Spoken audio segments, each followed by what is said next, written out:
Good afternoon. It's on. It's on. Hello. It's on. Good afternoon. I'm Mike McDowell. I'm the secretary of the Village Mills Emergency Services District. Welcome to the Wildfires and Village Mills Wildwood presentation. This afternoon, I want to introduce the commissioners for the Emergency Services District. Seems like a lot of people in Wildwood don't even know we have an emergency services district or what the purpose is. We're the taxing agency, or there's an agency that taxes you, and these commissioners are the people who assure that the money is spent well and helps the fire department in protecting us. So Art Walton is our president. He's the commissioner. Mike Lyles, who's unable to attend, is our vice president. Bob Fisher is our treasurer. And Ms. Sharon Warnick is our new member. She was appointed in January. We're glad to have her. She's has a background in legal work. Lord knows we need that. And I want to introduce Randy Odom. He's our chief of the fire department. We appreciate Randy. Remember, all of us are volunteers. And today we have from the Texas Forest Service, Mr. John Mattel. He's a district forester from Olive. That's our Forest Service. And Mr. Weldon Dent. He's a wildland urban interface specialist, and that's what this is about. It's how we live in the forest. And we have a lot of new residents that should be here today because they don't live in a city anymore. They live in the middle of the big thicket. That's a forest. And you live different here than you do in a city. So we're going to record this and we're going to put it on our webpage so people can, that didn't make this meeting today, may be educated. And now I'll let John take the program and run it.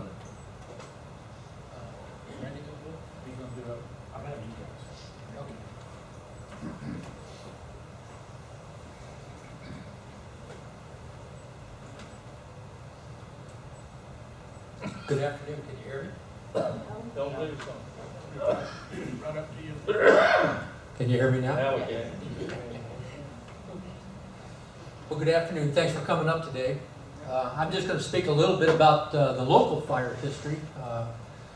Some of you folks might recall back to 2011, who all was here in 2011. Pretty bad fire year, and we had a lot of issues with the urban wildland interface.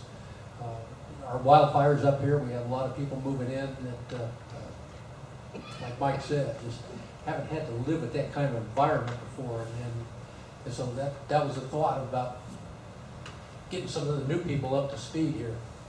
So in 2011, we had what we referred to as a flash drought. High temperatures, high winds, dry, and in April, this time of year, back in 2011, we had the historic, for this area, local area, the historic pipeline fire, the biggest fire in this two-county area. And it ignited off of Gore Store Road and created a lot of havoc, ran a lot of people around. And then later on in that same year, we had another big fire a little farther to the north and the west here, the Bering fire out of Corrigan. The Honey Island fire, pretty local fire here. It was a big barn burner that ran a lot of people around. And then kind of the peak fire, not the end of the fires, but the Bastrop fire, which was a true urban wildland interface fire. Burned up more than 1,500 homes, put a lot of people in a pretty bad way. And that was caused by a power line failure, something that nobody could really anticipate. Just last year, I think most of you probably heard the news over in California, some of the tough fires they had over there. Two fires, one destroyed a whole community. Actually burned down the whole community, not just the edges, didn't pick off a finger here and there. It burned over the whole community. And it put over 25,000 displaced homeowners. That's how many homes burned in that fire. Over 80 deaths, not 80,000, 80. And our simple message is it can happen here too. And this is basically here to let you know that the prevention starts at the home level in the community. So let's talk a little bit about the fire seasons we have. We generally recognize two seasons. We have the winter season, when the first freezes come around and they kill all the growing grass. After that grass dies, it dries out and cures, and it's just standing there. It becomes very, very easy to ignite, and it's very volatile as far as getting the fire moving real fast. So if we have these are characterized by dead grass fuels. They're fast burning, easily ignited, they're flashy, and they're fast. And then we have what we call the fall season, where we've had seasonal dryness through the summer. Climate always, the season is different every year, and the climate changes, and we get different patterns. Back in 2011, it stopped raining back in November, and then it didn't rain again until the following November. But with the seasonal dryness and the heat, and it dries out the big fuels, the big logs, the big, earlier we were talking about the dry grasses. Now we're talking about the big woody fuels. And when those things, they take a while to lose their moisture, but after a good season of drying, in the fall time, those things will start burning, and they'll burn hotter and more completely than they would in the springtime. So that's when the big stuff burns. They're hot and they're more consuming. So since we're talking about fuels, we recognize a lot of the fuels in the wildland are vegetation. We have on the forest floor, we have the duff, we have the litter, the sticks, the dead needles, the grass, and the forbs. You get up off the floor, and you have kind of the brush, the big woody brushes. They lift their limbs up off the forest floor, and they scatter anywhere from a couple feet off the ground up to 12 feet off the ground. And these are small trees, big bushes. And then higher up, we have the tree canopies, and there's tree needles and the small branches and the medium-sized branches that start taking all that heat and catching fire themselves. And these fuels are layered. We have our ground fuels, the duff, the litter, and the grass and the forb. We have what we call the ladder fuels, and that's the brush that when it catches fire, it actually lifts fire from the ground up high and higher into the air. And who knows what Yopon is around here? Yopon is what we consider one of our more aggressive ladder fuels. It has in its leaves compounds that are very volatile. When they heat up, they actually accelerate the fire, almost like throwing gasoline on a fire. But if you have a small little ground fire and the Yopon is dry and catches fire, it's going to move that fire up through the trees, up towards the crown of the trees. And then also, the trees are all constantly snowing down dead needles. And this is what we call needle drain. If you got a lot of brush, you can see in the brush just a whole bunch of dry needles just hanging there. They didn't make it to the ground. They got hung up in the brush. But that makes that particularly prone to catching fire and moving fire up through the brush into the crowns of the trees. And then lastly, we have the crowns of the trees, we have the needles, and we have the small branches. And so how does a big fire move?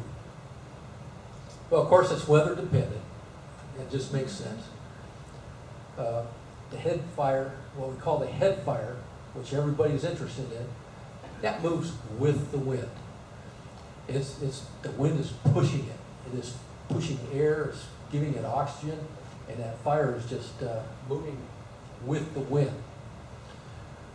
We call a backing fire is the fire that is actually moving against the wind. It's usually down on the ground. It's not moving very fast because the heat is being pushed away from the unburned fuel. But nevertheless, the continuous fuels will catch fire and can keep on burning backwards against the wind. Now the heat of the fire will loft embers. And this is usually it's not only just burning stuff, but stuff that is burned, but is still red glowing. Very, very light material. The convection currents from the fire itself draw that stuff up into the air. The embers go up the heat column way high and they get blown out by the higher wind currents ahead of the fire. We call those firebrands or embers. And they travel ahead of the main fire, and they will ignite little spot fires way far in front of the main head fire. Everybody's interested in that big flame front of the head fire, but if you were sitting here and that fire is coming towards you, at some point in time, you'd all of a sudden notice a little spot fire over here, a little spot fire over here, a little spot fire behind you. And at that point in time, you are actually inside that wildfire. Because those little spot fires will start growing. They'll create their own little head fires that start growing together. And all that activity is moving air and it's creating more embers, blowing more embers farther ahead. And that's how a fire just rolls along. That big flame front comes up. By the time it gets toward those embers that started their little fires, there's just a tremendous amount of fire everywhere. So that's basically how a fire rolls ahead of itself. You aren't just going to see one, a solid flame front coming at you with nothing happening in between. You're actually going to be having fires, little spot fires burning way ahead of that fire. Typically quarter mile ahead, as much as a full mile ahead of the fire, depending on the fire conditions and the fuels.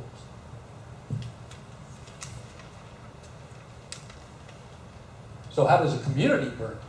And that's kind of why we're here. That community that burned in California. What happened there? How could that possibly happen? And, everybody can understand, a fire chewing up the edge of the community, pinching off a finger of the community. But how does it burn over a whole community?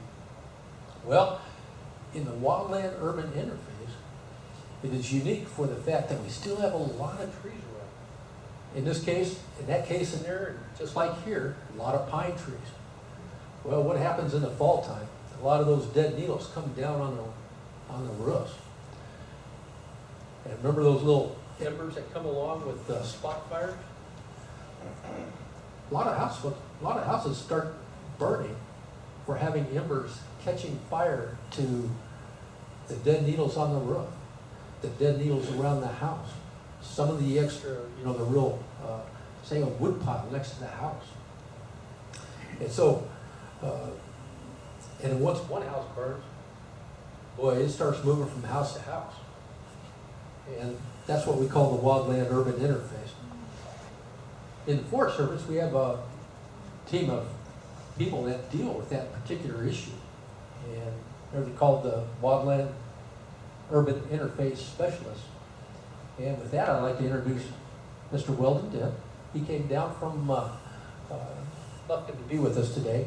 And he's going to talk about these particular issues where we have a community situated in the pine forest and how the two meet and what we need to do to try to protect ourselves in our community from burning in a wildfire condition.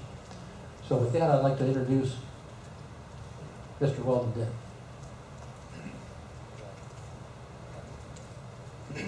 Thank you, John. Thank you, John. So like John said, my name's Weldon Dent. I'm from Lufkin, Texas. I'm the Wildland Urban Interface Specialist for this area. Sorry. Can you hear me? Okay. So my name's Weldon Dent. I'm the Wildland Urban Interface Specialist for this area. I'm out of our office in Lufkin. Okay, that's a little better. So like John said, we're here to talk to y'all today about ways you can protect your home from wildfire. The Wildland Urban Interface is it's a growing issue among the fire service. So just to kind of a little brief overview of what we're going to do. I'm going to talk to you about wildfire risk in general, and then some specific things y'all can do for your landscaping and then for your home construction. And then I'd like to talk to y'all about the Firewise USA recognition program. It's a community action program that provides recognition to communities who take steps to prevent their wildfire risk. So this is a map of Wildwood community. Sorry, it's kind of small. I had this set up over here to try to do the same thing, but I had a little bit of issue with it.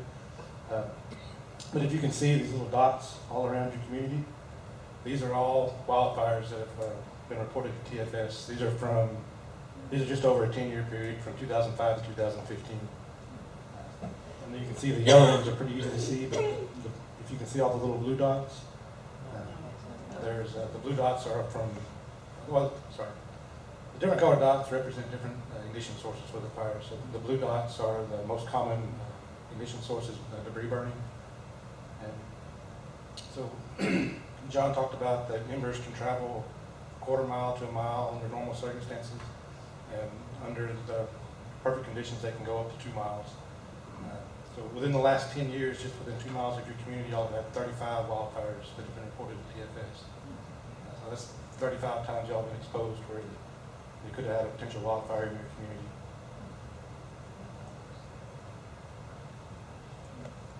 So just a little quick history of fire.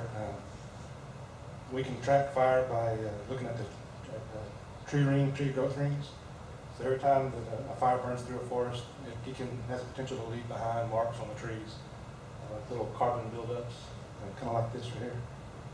So by looking at those, at the growth rings, we can see the fire frequency for an area. So like, for instance, this one here, you can see that around every 20 to 30 years there was a fire going through this forest. And we've used that to develop a map of the fire frequency in the U.S. So for where we're at in East Texas, you can see ours corresponds to about every 2 to 4 years. So the ecosystem around us has adapted over time for this fire frequency of 2 to 4 years, and that's really impacted the way the vegetation grows and the rate it grows. So that, if we take that out, we have a severe potential for an increase in the wildland fuels that John was talking about earlier.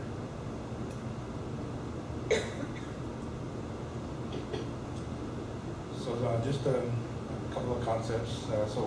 Fire regime, John kind of touched on that, but it's the pattern and frequency of the fire through an area. Over time, the forests have become adapted to this regime. Typically, our fires were low-intensity fires. We kept the fuel levels down. But as the fires have been removed from the system, or been suppressed and mitigated, the fuels have potential to build up. Could you hold the mic closer? It's hard for me to hear. Sorry, is this better? Yes. Okay. So over time, the forests of East Texas have become adapted to this frequent fire regime of low-intensity fires. Some ecosystems, like the longleaf pines that we had here naturally, were dependent on fire. So historically, fire burned all over Texas. And in the early 1900s, there was a series of intense fire years that spurred the state and federal governments to form agencies to control wildfire. At the time, the attitude was that all fires were bad because they destroyed the forest, destroyed resources.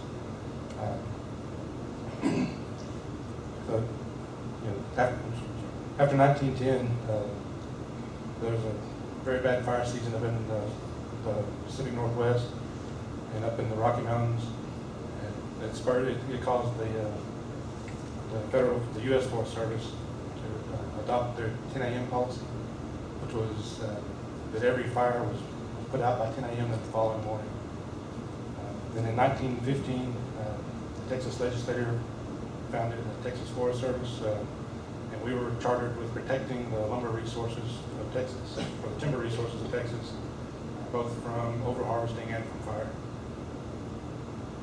In the 1920s and 30s, we saw high levels of unemployment from the Great Depression.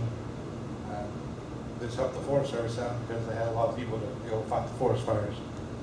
At the start of World War II, most of the labor force left to join either the service or were engaged in wartime activities. So it kind of short-handed the Forest Service. So they came out with an ad campaign to reduce the wildfire ignitions. You may remember Smokey Bears, but this year is Smokey's 75th birthday, just as a bonus. So Smokey proved to be very successful in preventing wildfires, but later on we realized this kind of had some unintended consequences. So by suppressing and preventing all these fires, we've allowed the vegetation to grow back up around in our forests and increased our fuel levels. So John talked about the wildland-urban interface, or we call it the WUI. So in the last few decades, like John said, more and more people have been moving into the WUI areas. And then also combine that with the increase in the fuel levels of our forests. It's created a hazardous condition for the people living in the WUI and for the forest.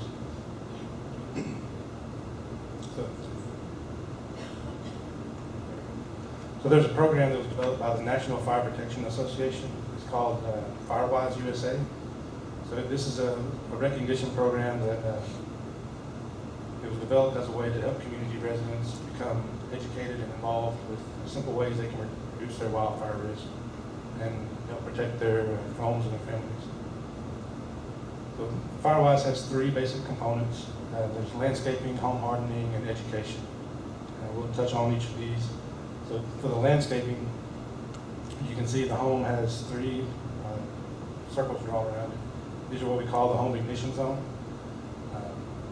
The most important one is the one up close to the house. It includes the house and out to about 5 feet from the house. And then the second ignition zone would be the intermediate, which extends out to about 30 feet, from 5 to 30 feet. And then after that, from 30 to 100 feet or 200 feet, depending on how much space you have.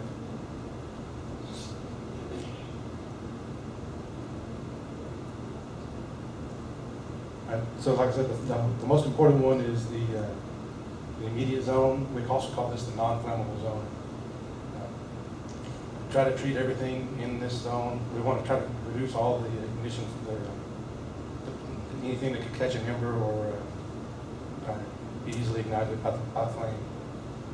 One of the things we found looking at fires that have burned through WUI areas is that most of the homes that burn don't actually burn from the flaming front. They burn from the embers. Like Don was talking about, they can travel a quarter mile to a mile, up to 2 miles. So then we also have a radiant heat that can go in.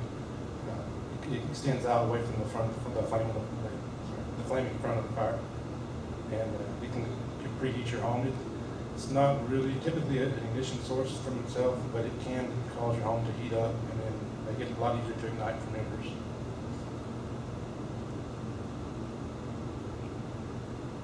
So some of the mechanisms, like we said, about the radiant heat. So here's next slide. So some of the mechanisms for structured ignition would be rolling or wind-blown embers. You can also get structure-to-structure ignition. So if you have the homes that are fairly close together, then the flames from one home can blow over and land on and ignite the second home. Or you can have, if you have wooden fences or attachments that stretch from home to home, that can act as a wick and makes a deep fire from one home to the next. Then we have the direct fire impingement or direct flame impingement. This is what you would typically think whenever you would strike a match and hold it up to something. It's the flames actually touching your home and igniting it. After the fire front moves through, sometimes the fire front's moving so fast that it doesn't actually ignite your home. just due to the sheer size and volume of it. But it can leave behind other burning debris that will have a longer heat exposure to your home and actually can ignite it later after the fires burn through. So radiant heat, I kind of skipped ahead of myself earlier. Radiant heat doesn't typically ignite your home. It's not a traditional ignition source, but it can preheat everything. So in this picture here, what we're looking at is this was this home. This is a home up in, I believe, in around Amarillo. They had vinyl siding on their home, which when the heat radiated off onto the siding, it caused the siding to melt and sag down, and it exposed the flammable the wood sheathing underneath. If you look closely, you can see on the ground where this was burned over, and you can see burn marks on the side of the fence. You kind of get an idea of how tall the flames were. So with this right here, more than likely the flames were not tall enough to cause this much heat on the side of this house. This was all exposed prior to these flames burning up there too. Like again, you can see, just a few inches off the ground. And that actually probably saved this home. So, normally you can see right here where they had a line where they had some skirting around the bottom of the home. So, most likely what happened here was the radiant heat actually melted the vinyl siding off the side of the house, and it melted down the skirting too. So, when the flame front got up to it, it didn't had less of a chance to ignite the house. So embers are number one cause for home ignitions during a wildfire. Good rule of thumb is anywhere you see leaves blowing up next to your house, that's where embers can gather. That's where they're going to gravitate to. So like up around the corners, in front of doorsteps, these are all embers. Anything on your roof, which wood roofs are not really that much of an issue around here anymore, but you also want to make sure that your roofing is fire rated. Metal roof is a great example. Tile roofs. Most of your asphalt shingles now are fire rated as well. And then, like I said, with the leaves and debris, John mentioned that needle drape falling down on top of your house. This is a good example of that. You can see, it's kind of hard to see, but there's a house back here through all the smoke. One of the easy things to see though is where you had the gutters at. So all these little horizontal lines here, those were gutters that were filled with leaves. And if you look down here on the ground, the fire has not made it to the house yet. These were all ignited through embers landing on the roof of the house and igniting the leaves in the gutter.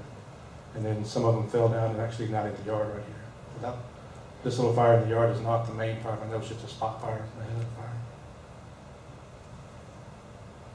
And then direct flame impingement.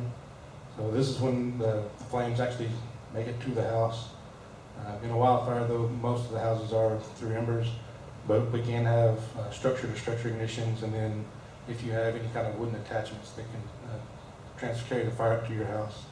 That's generally where we see this type of ignition. But there is some good news. There are some pretty simple ways that you can mitigate this to help protect your home.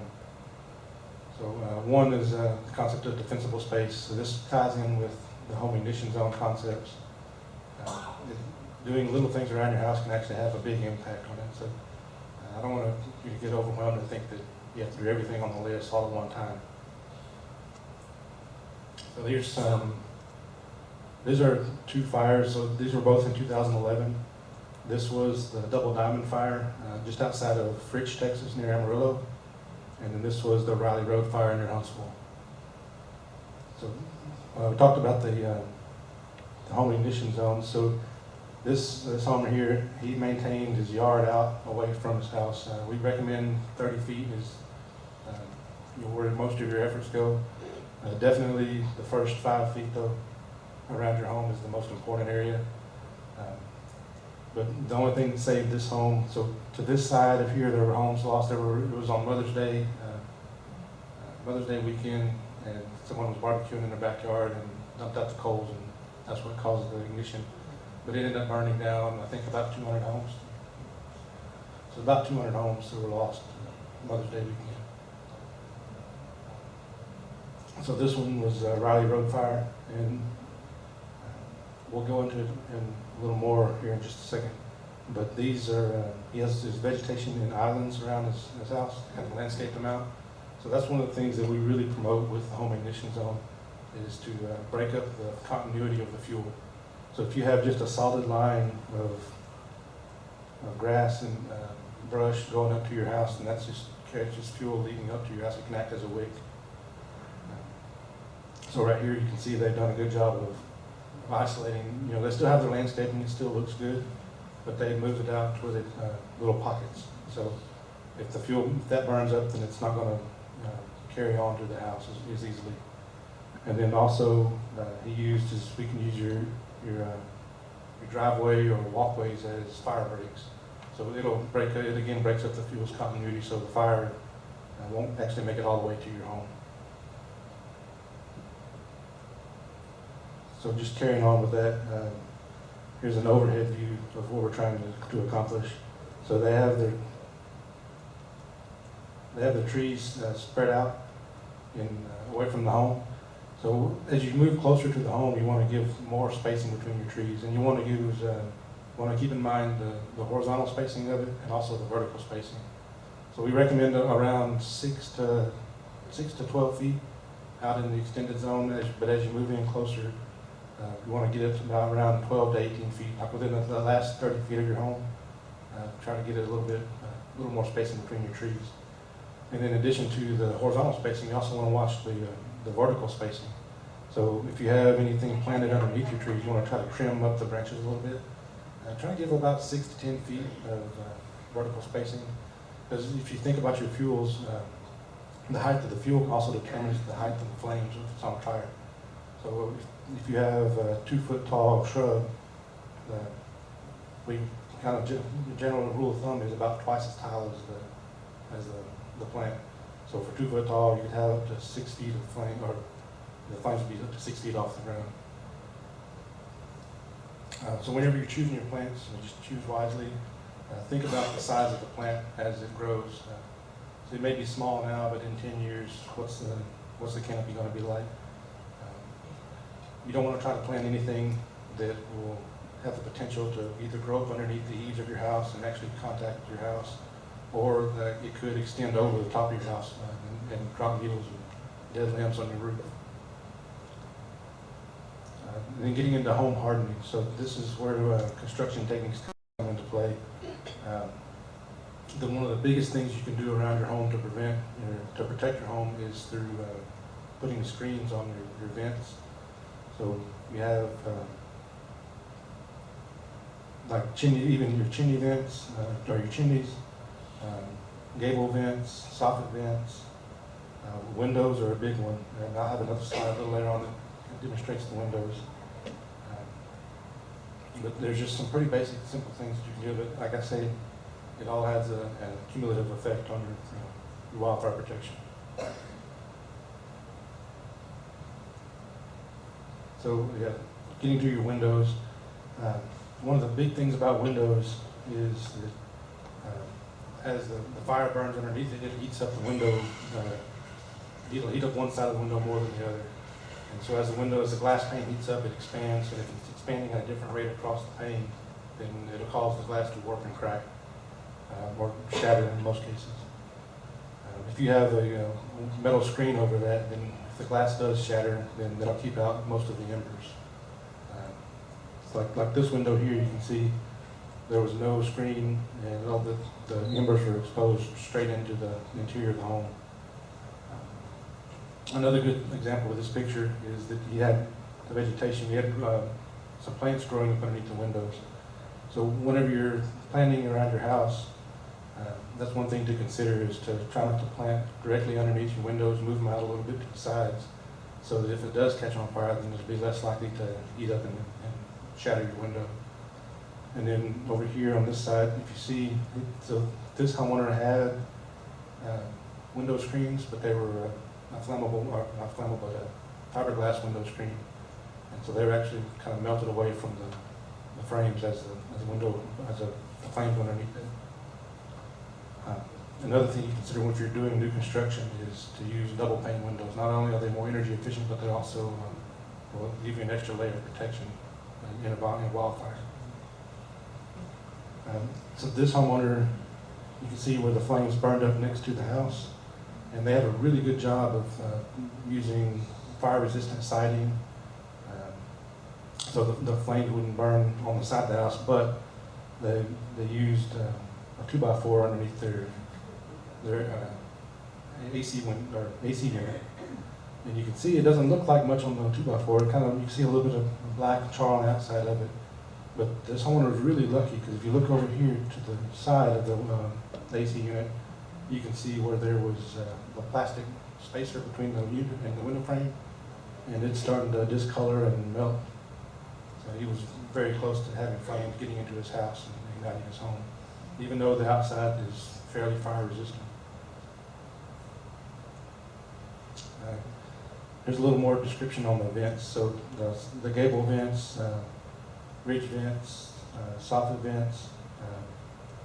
If you have any kind of wind turbines on top of your house, a lot of times those don't have any kind of screening inside of it.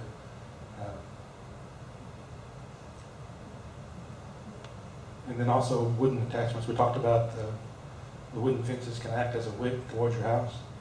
So this was a fire. I don't remember exactly where this fire occurred, but you can see along here where there was a fence, and you can see the flames on this section of fence left.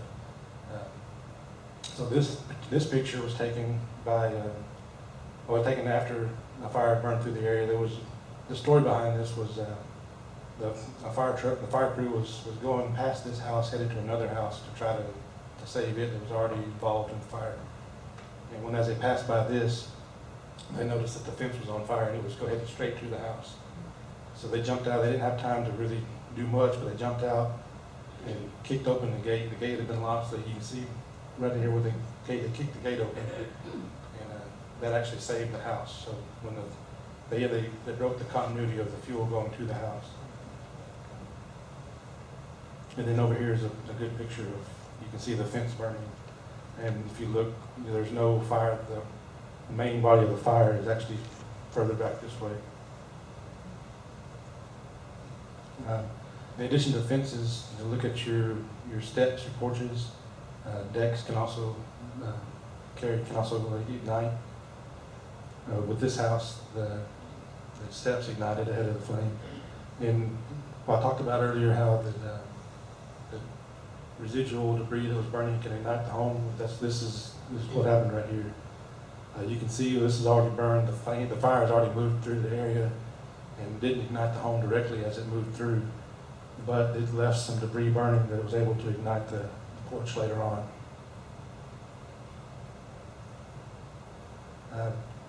So in addition to your plants in your homes, there's also other flammable debris out there that can be used as fuel. So this was, you have firewood. If you have firewood around your house, try to move it outside of that 30-foot zone. That'll give you a lot more time and a lot more defensible space in the event of a fire. And then,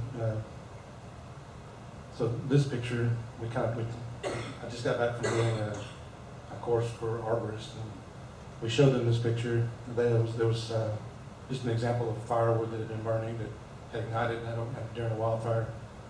And they brought up a good point that if you have your firewood stacked around trees and the firewood burns, it's going to probably kill the tree later on. That's something that I wouldn't normally have thought about.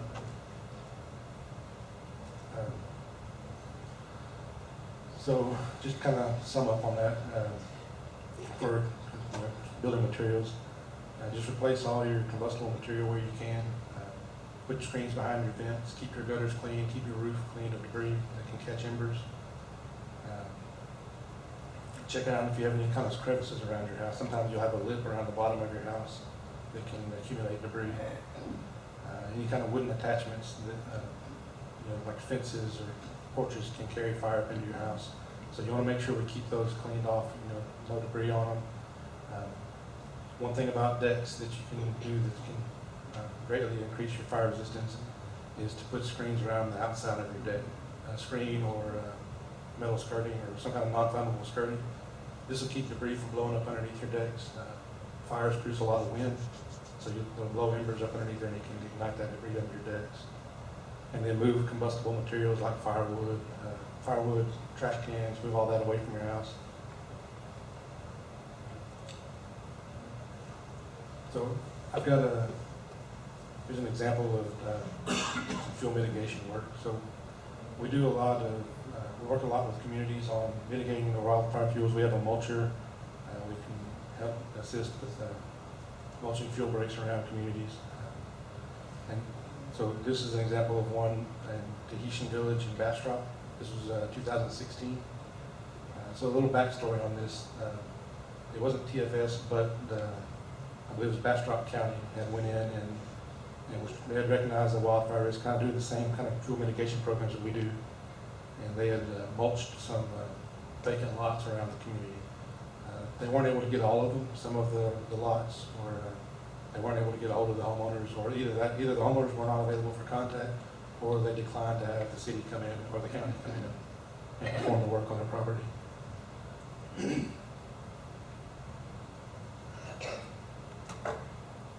Sorry, my pointer's going dead, looks like.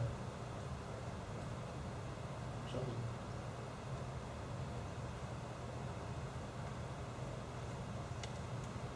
Okay, here we go. So, this is what the community looked like. This was from the other side of the community. Just typical acre, quarter acre to half acre lots. It looks a lot like East Texas because here's some of the famous lost pines in Bastrop.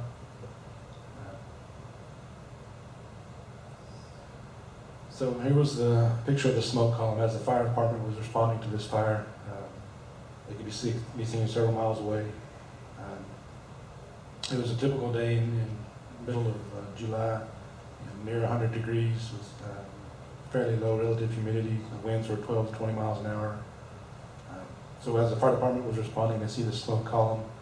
They called in to their dispatch, and one of the first things they asked was which lot was on fire. Was it one of the ones that had the fuel mitigation work on it, or was it one of the overgrown lots?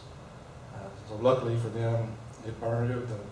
At this time, the fire had burned through one of the overgrown lots and was now down into the mitigated lot. So here's the home where the fire started. The ignition was caused by someone barbecuing. Some sparks got out and they ignited the grass in the backyard and it went underneath the fence. And it spread into this lot back here. So there's the lot that was where the worst part of the fire was.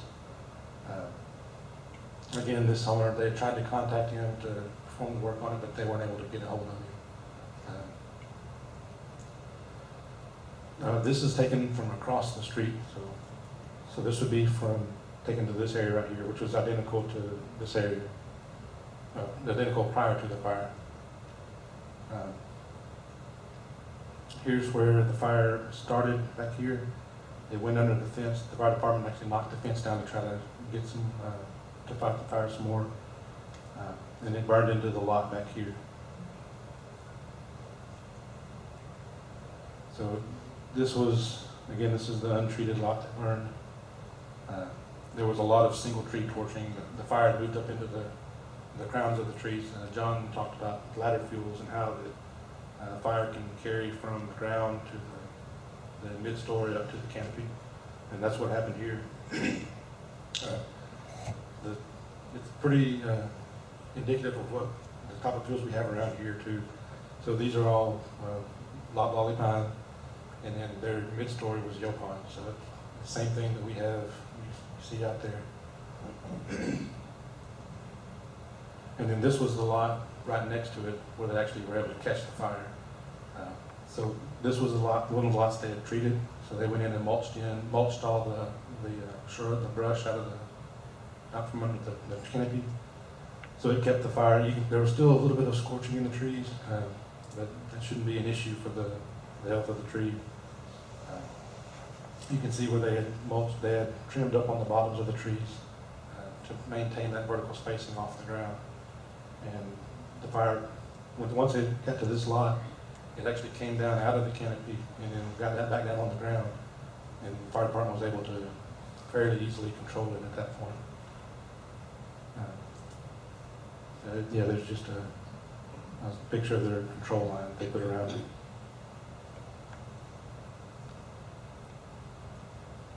And again, here's the lot that was not treated. You can see where the damage to the trees was a lot greater. You can see this tree where it burned all the way up through the full height of the tree.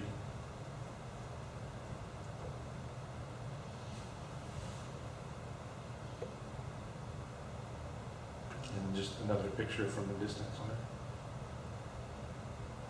it. So we look at that and think, well, maybe that can't happen to me. We're fairly fire conscious here.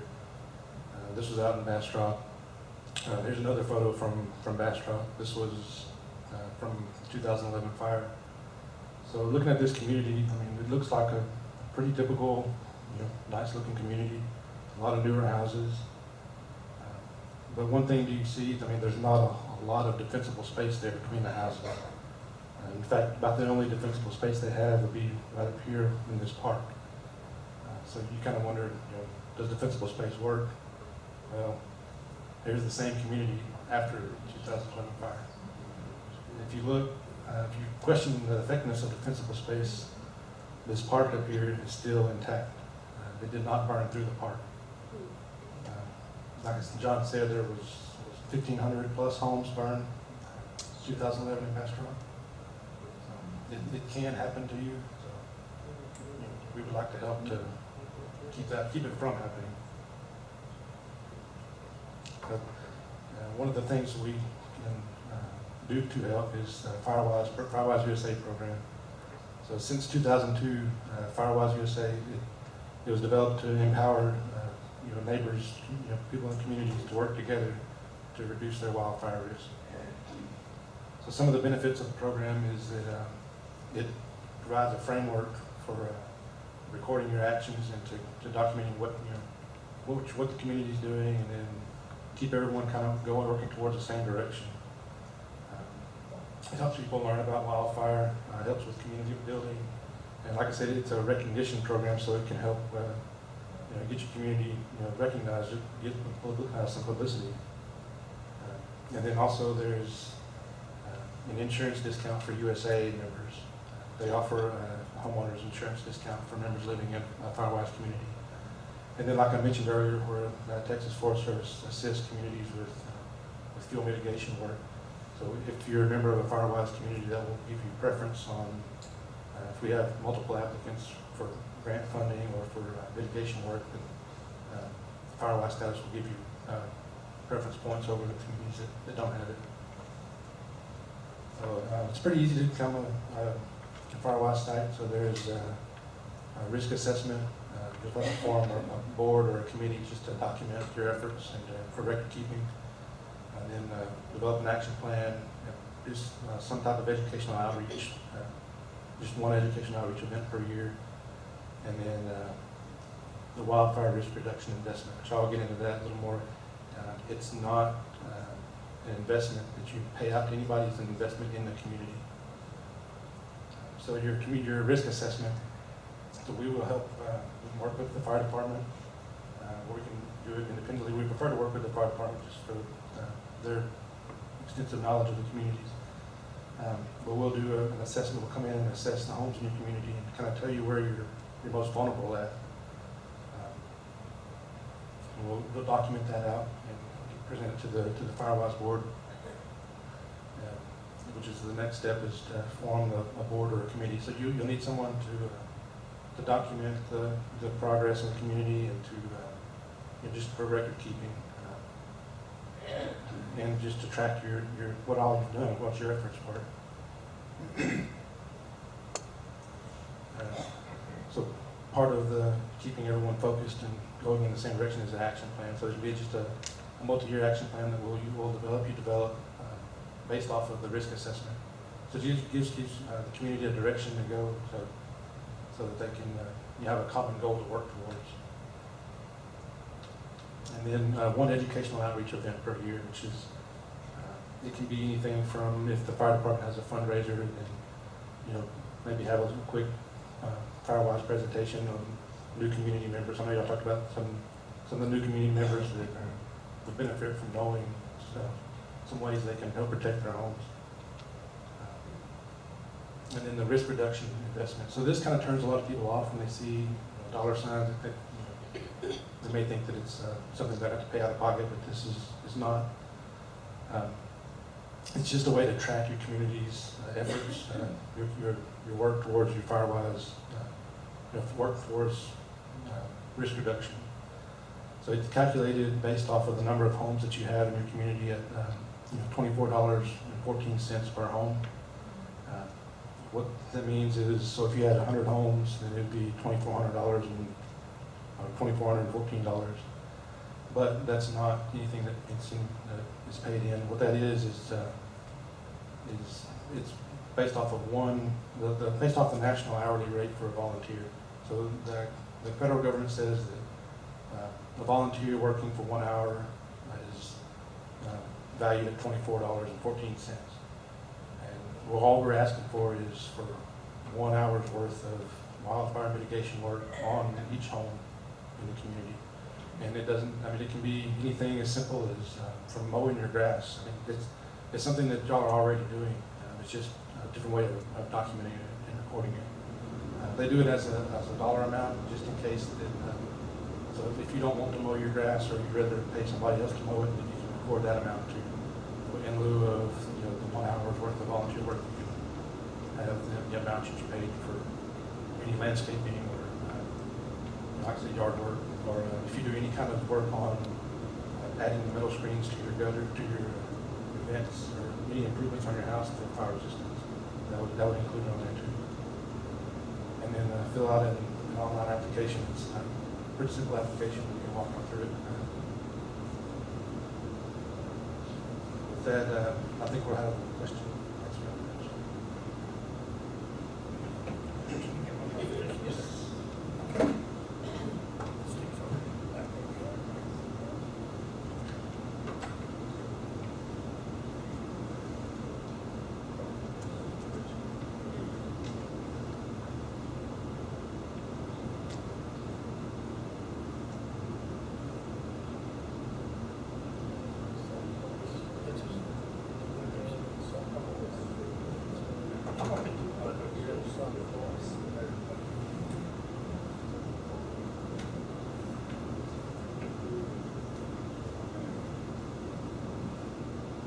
Good afternoon.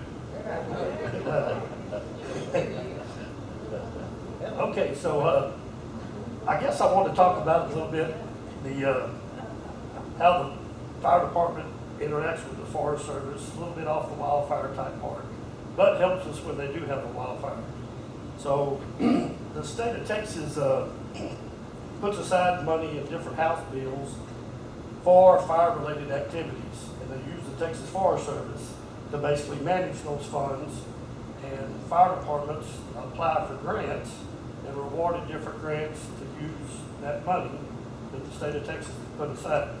I just want to talk about a few grants that the fire department has received from the Forest Service. Ever since I've been in the fire department, there's lots of things that the Forest Service offers as far as anytime we go receive some training, all we have to do is basically turn our training records back in that we completed the training, and they reimburse us for that amount of money. It's been going on for years and years and years. They offer low-cost liability vehicle insurance in a big pool that other state agencies use. Some of the larger grants that we've received over probably about the last 10 years, one of them is a real pretty brush truck out there out back. The Forest Service gave us a grant through the state of Texas for $78,000 for it. We had to pay like a 10% match. Training aids, this is DVDs, different ways for training. And right now we're going through another PPE grant. When I had it up here, that's personal protective equipment. So this is an example of some wildland gear. It's basically a set of coveralls, a hat, and a pair of goggles, and of course there's some boots that go along with it. We also have other type of PPE, which is structural firefighting gear that we use, but we can use this grant money to purchase either. For a couple of you that's new and doesn't know a lot about the fire department, I just put one quick slide. This fire department was established officially through the state of Texas in '68. Wildwood was built around '65. They basically worked off donations until the formation of Emergency Service District Number 8, which was in 2003. 2003. And prior to that, we had actually tried to get an ESD, and until we had a pretty good fire up here beside 3063, kind of got everybody's attention in the community, and I think it had a major part in us getting that emergency service district. So when Mike talked about ESD collecting money, the fire department is basically a contractor to the ESD. So the ESD collects this tax money, which is basically this map of Wildwood plus some areas in Hardin County outside of Wildwood. Our square acreage, our square miles is about 48 square miles that they collect tax money for, and then they contract us to provide firefighting services in that ESD boundary. Apparatus, we operate that brush truck out front, plus 2 engines that are back in the station. The new station was built in 2014. Everything's housed in one spot. We outgrew the older station, and at one point we had stuff at the maintenance yard in the old station. That was a nightmare. Got everything under roof. Everything's really nice right now. On our station, we're in the process now. We have our walls for our training room, and fixing to get some air conditioner bids to put air conditioning and finish our meeting room. The best part about our station up there is we don't owe anybody any money for that. It's all paid for. We have 14 members. Have some members that are here today. Is Stacy's in the back, Max and Kim. Here with us today, so there's 14, and we are accepting applications for new members. You might want to save our questions till the end, or any questions? Yes, sir. I have a question. If we had another wildfire like we did years ago, like across from the post office, and we weren't able to get out the farm road, how would we get out? I know there's other gates, but are they passable by a normal car? Actually, I don't want to steal their thunder, but Art with WPOA, there are on each side of the lake, or on each side of the bridge, you want to say, there on this side of the bridge, there is a road through a hunting club that will bring you to 2827, which is Campsville Road. If you take 69 going to Warren, it's the first major highway to the left. There's a lot of work right now going on between them in order to maintain that, or they're working with the county and landowners to maintain that road, but we'll be able to use that for an event like a wildfire. Same thing's most likely going to be happening on the other side, and it's going to be a little bit more challenging. Is that? Yeah, and one of the things that we're doing too is working with the county to make sure that we have the right signage up so that people can find their way out when something like this happens. So that Is it, I mean, it's one thing if it's passable for someone in a pickup truck, but what if you have a no, it's Toyota Corolla, for example? we're going to work with the county to make sure that it's passable for all vehicles. I've been here for about 89 years anyway. I have no idea where those roads are. Me either. I couldn't tell you where they were, no, I couldn't. Just follow Mike. Oh, we are going, we are going to get signage, so you will be directed to, the problem with the exit on the other side, emergency exit, the back door, is that's not passable with flooding. So it'll basically be wildfires, other disasters, gas leaks, whatever, then you would have a method to get out. But it floods as fast as, or faster than everything else around it. It's lower territory. So it's basically going to be dry weather, or the problem after a flood, you have some washouts. So we're going to have to patrol it and check it and make sure it's usable. We've got to get permission with the help through the counties, of the landowners. We will probably have to get indemnify. We'll have to say that they're doing this so that we're responsible for our residents that damage a tree, tear up their car, cause another fire. There's all kinds of things that come ahead of us being able to utilize that. And then we have to make sure somebody has a key to open the gate. So I have that, Mike. Randy's got the, he's I got the have a master. I have a duplicate. I think, I know Wildwood's new to the one-call system, right? I think that's probably something that's real key, that where something get growing or get big around us, at least people could be alerted where they could make a decision before things get hectic, right? I think that would be a valuable tool in alerting everyone in our community very quickly. Yes, sir. Do you have any maps to fire hydrants or water outlets? Yes, sir. Yes, sir. Yeah, we actually have, I don't know the number. I off know the y'all top were of- letting water out in certain spots here the other day, but Yes, so Wildwood has a number of official fire hydrants, right? And then many times you'll see that they use them for flush valves to flush the water system, a 2-inch PVC. We also can hook up to those to use them for getting water to our trucks. So we have maps in our trucks of where those are located, and you'll soon start seeing some blue reflectors on the road. We're gonna start putting blue reflectors where they're easily seen going to them instead of trying to find them on the map. I know you had a couple fires over there next to my house and you had to pump out of the lake or something, so it must not been that close to where we live, over on 800 block of Wildwood, West Wildwood. 800 block on the spot. Cox and, Yes, yes. Both- I was, yeah, we did have two fires there. There was some, there was probably not we could have done better with that first fire.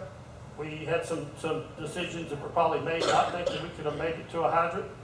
The second house fire that was right past the house and down Palmetto, we used a flush valve, one of the ones you're talking about, that we were able to lay hose to that fire and keep it much more better under control. Tell them about the length of the hose now. Yeah, we keep it, minimum of about 2,000, 2,200 feet of hose on the truck. And part of our deal, when we go back to put these blue reflectors down, it's gonna make it much easier for us to recognize where we need a fire hydrant or where we need another flush valve. The unfortunate part about the flush valve, it doesn't help me with your homeowner's insurance. Yeah, that's what I was interested in. Yeah, they will not accept the flush valve as being a fire hydrant. But I do this all the time for people. There's a couple in here that I remember doing it for when they were getting insurance. I'll come out and I'll measure from the fire hydrant to their home, and the distance it has to be is 1,000 foot as fire hose can be laid. So I take a measurement and I can contact your insurance with a letter on whether it is or it's not. Yes, sir. Randy, are you in a position to address the ISO number improvement? You know, that was one of the primary drivers behind formation of the Emergency Services District, was to improve that number. You might want to touch on that. Right, so our last ISO inspection was probably about 3 years ago. We used to be what they call a 10-10X. Now we are a 6-6X. Now, not all of your insurances recognizes that rating. There's a couple of insurance that really doesn't care about it at all, and there's other insurances that will give you a larger discount for that. So next time it comes up to renewing your insurance, I would check with your agent, ask them when it applies, give me a call, or one of their agents will probably give me a call and want to know if you're within that distance of it or not. But even not being within 1,000 feet of the fire hydrant, our rating being brought down from a 10 to a 6 is a huge improvement. Yes, sir. What's this ISO? What's that stand for? Insurance Service Organization. They basically rate fire departments and end up giving them with this 1 to 10 rating. And some insurances use that number for a particular area, and some insurances doesn't pay attention to it. But most of them do. Definitely worth checking on. One thing that I've noticed now over the last few years, our lake has been dry. And I know that we have problems, and I understand those problems. But we have had helicopters come in here and get water to fight forest fires around here, and we have no water. And it's really, really not good. It's scary. It is. It's very scary. I agree with you 100%. I can't help that situation, but, Kayak or fish. ma'am? Besides, I can't kayak or fish. That's right, that's right. I agree with you 100%. There's not a darn thing I can do right now. We're working on it as fast as we can. Anything else? All right, thank you very much.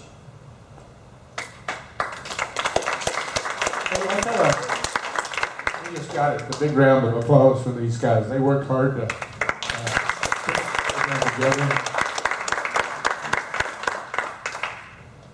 Great ideas. If we do our part, it's less work for these gentlemen, for Randy, for our firefighters. We can protect our own property. And it's pretty easy to do, especially in springtime. You're gonna be working around your house. Take that into consideration. What kind of plants? Don't plant manzanita, not manzanita, but yopon. Manzanita and yopon are first cousins. That's just like putting kerosene around your house. But the thing that they were talking about, the biggest thing that I see people not do around here is blow the leaves and the pine straw off your roof. Even if you have a protective roof, an asphalt type roof, if you got those leaves and the pine needles on your house, it will develop a fire that lasts long enough to go past that fire retardant capability, and you could lose your house because of a fire on your roof. So there's a lot of things that residents can do, and a thing that you might do that would help us is if your neighbor has a house that has a lot of stuff on the roof, he's a fire hazard to you. Ask him, you need me to help you take the debris out of your gutters and off your roof? Loan him your blower and your ladder and do that. All of us widows would love help. So, thank you Mike's cell phone number.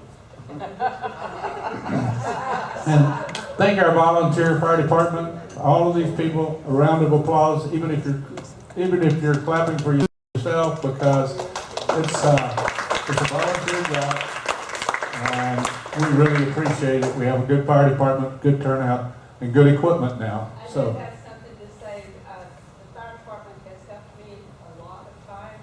I'm a first responder for one of the residents out here, and they have come out several times to help me put my off the floor. And I want to thank them for that. we appreciate our fire department. Okay, if there's No other questions? Then remember, help your neighbor help you. Thank you for coming out today.